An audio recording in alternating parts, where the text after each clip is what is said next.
नमस्कार। जहां उत्तराखंड में लगातार कहीं न कहीं पेपर होते हैं।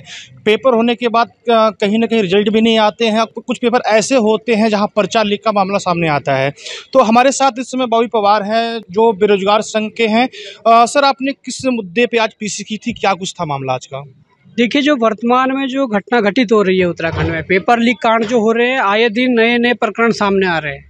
हमने उस संबंध में प्रेस वार्ता की थी और उस संबंध में इसलिए प्रेस वार्ता की थी कि जो आयोग में जो सेंधमारी है, जो वहाँ से चाहे चतुर्वेदी की गिरफ्तारी हो या उसके बाद जो जेईई जो पिछले साल जो परीक्षा संपन्न करवाई गई थी, उनके क्वेश्चन बैंक जो बाहर आने की बात हो, ऑडियो रिकॉर्डिंगों की बात हो और उसके उपरांत 8 जनवरी को जो पटवारी परीक्षा उसका क्वेश्चन बैंक बाहर था। तो इस दौरान इसके बीच जो बड़ी-बड़ी परीक्षाएँ हुई है, लोअर पीसीएस, अपर पीसीएस जिससे एसडीएम, डीएसपी बनने हैं और तमाम एफआरओ, आरओ जो भी परीक्षाएँ हुई है, उन तमाम परीक्षाओं के भी क्वेश्चन बैंक निश्चित रूप से बाहर होंगे, ये हमारी चिंता है। इसलिए आयोग बिना सोचे-समझे पहले परीक्षाएँ स्थगित करे, उसके बाद इसकी ढंग से जाँच हो। और जब हिमाचल प्रदेश में एक पुलिस भर्ती के लिए सीबीआई आ सकती है, तो यहाँ तो पहले यूकेएसएससी में इतनी भर्तियों में सेंधमारी हुई, फिर यूकेपीएससी में तमाम बड़ी भर्तियों में सेंधमारी हो रही है, तो यहाँ सीबीआई क्यों नहीं आ सकती है? कहते हैं कि आयोग के जो अध्यक्ष राकेश कुमार जी, उनका सर्विस रिकॉर्ड बहुत अच्छा रहा है। अगर सर्विस रिकॉर्ड अच्छा रहा है, तो ये आपके लिए आपकी उपलब्धि है और आपको ये मौका है अपने आप को साबित करने का।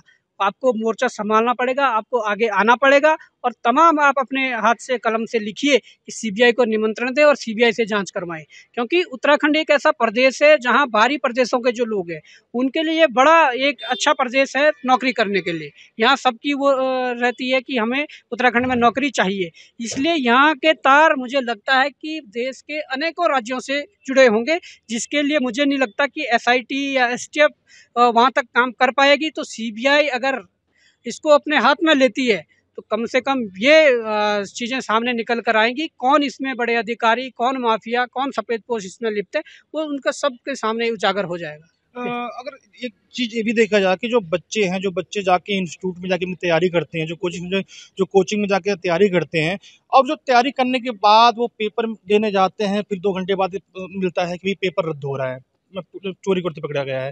लेकिन जो बच्चे हैं, कहीं न कहीं उनके अंदर डर भी है कि हम तैयारी क्यों करें? जब पेपर रद्द ही होना है, पेपर लीक ही होना है, तो इसको लेके बेरोज़गार संघ लगातार संघर्ष कर रहा है। आपकी मुलाकात मुख्यमंत्री जी से भी होती है। क्या कुछ मुद्दे रखते हैं उनके सामने आप? देखिए, हम जो मुद्दे रखते हैं, हम तमाम मुद्दे रखते हैं। हम एक ज्ञापन में कम से कम 5-7 पॉइंट रख लेते हैं और वो पॉइंट बिल्कुल सही पॉइंट होते हैं, परंतु मुख्यमंत्री क्या करते हैं कि एक आध पॉइंट को जो आसानी से पूरा करा जा सके, उस पर कार्रवाई करके उसे पूरा कर देते हैं और कहते हैं कि हमने बेरोज़गारों के लिए ये कर दिया है। गंभीरता सभी बिंदुओं में है, इन सभी बिंदुओं को गंभीरता से लेना चाहिए, इन सभी बिंदुओं पर आवश्यक कार्रवाई होनी चाहिए। अन्यथा ये घटनाएँ बार-बार होती रहेंगी, ये चीज़ें बार-बार सामने निकल कर आएँगी और अगर आपने बैठकर इसका जो किस प्रकार से ये हो सकता है, बेरोज़गारों के साथ बैठकर ये जो चीज़ें हैं, ये सामने रख ली, इस पर आवश्यक कार्रवाई कर ली, तो मुझे लगता है कहीं न कहीं ये सिस्टम जो चल रहा है, इस पर कहीं न कहीं ऐसे करप्ट सिस्टम पर रोक लग पाएगी, इस करप्ट सिस्टम से हम बाहर निकल पाएँगे। आप जी। डॉक्यूमेंट भी शो कर रहे थे जी। कि जो पेपर लीक हुआ था उसमें कुछ है, क्या क्या था सर वो? देखिए, सबसे पहले तो ये क्वेश्चन बैंक है, जो हमें सहारनपुर से मिला था। ये क्वेश्चन बैंक मैं आपको बता दूँ जिसके माध्यम से ये जेईई का पेपर बना था। तो ये क्वेश्चन बैंक और बड़े ब्रॉड स्केल पर ये इसकी वो हुई है, खरीद-फ़रोख्त हुई है। और उसके बाद और भी चीज़ें हैं, जैसे अपर पीसीएस में पेपर में सील ना होना और लोअर पीसीएस, अपर पीसीएस का मामला कोर्ट में होने के बावजूद उनके जो डॉक्यूमेंट है, जो ओएमआर वगैरह वो जला देना। ये दिखाता है कि कहीं न कहीं और भी संलिप्त है। उन लोगों को बचाने के लिए यहाँ पर ये कार्य किया गया है और भी तमाम चीज़ें हैं। और अगर मुख्यमंत्री जी हर दिन स्टेटमेंट देते हैं कि 25 तक उत्तराखंड को भ्रष्टाचार मुक्त करेंगे। कैसे करेंगे? आपको हमने जो चीज़ें पहले बताई थी, आपके ही कोई करीबी लोग थे जो गलत तरीके से नियुक्ति पाए हुए हैं या गलत तरीके से पदों पर बैठे हुए हैं, आपने उनके खिलाफ कार्रवाई नहीं करी। तो अपना मेरा जिस दिन हो जाएगा, उस दिन प्रदेश का भला नहीं हो सकता, उस दिन प्रदेश से भ्रष्टाचार नहीं मिट सकता। अगर आपको भ्रष्टाचार पर प्रहार करना है तो आपको सबको एक साथ लेकर, वो अपना हो पराया हो, अगर गलत किया है तो उस पर कार्रवाई करनी होगी। सर, मेरा जाते जाते लास्ट सवाल ये है कि अब जो बेरोजगार संघ है युवाओं के साथ तो खड़ा ही है, लेकिन आगे जो भर्तियां आने वाली हैं, ऐसे तमाम भर्तियां आने वाली हैं, उसके उसको लेके बेरोजगार संघ की आगे कार्रवाई क्या होगी? देखिए, तमाम भर्तियों को लेकर बेरोजगार संघ गंभीर है और बेरोजगार संघ चाहता है कि अभी अच्छे से एक बार जांच हो जाए, और अगर सरकार को लगता है कि जिस दिन नकल रोधी कानून ले आएंगे उसके बाद ये भर्ती परीक्षाएं संपन्न करवाई जाए, ये नहीं है कि जो हबड़ा दबड़ी जो बता रही है, ये जो करना जा रहे हैं, ये बड़ा गलत है। तो इसमें ये हबड़ा दबड़ी में काम ना करें।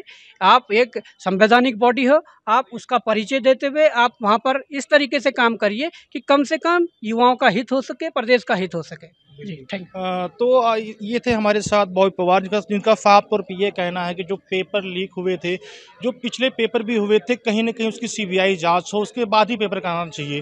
क्योंकि उनका सीधे तौर पे कहना है कि जब पेपर लीक हुआ है तो कहीं न कहीं उसमें कुछ न कुछ चीज़ें ऐसी बची हुई हैं कि अगर पेपर कराते भी हैं तो क्या ऐसा क्यों नहीं हो सकता कि दोबारा पेपर लीक ना हो?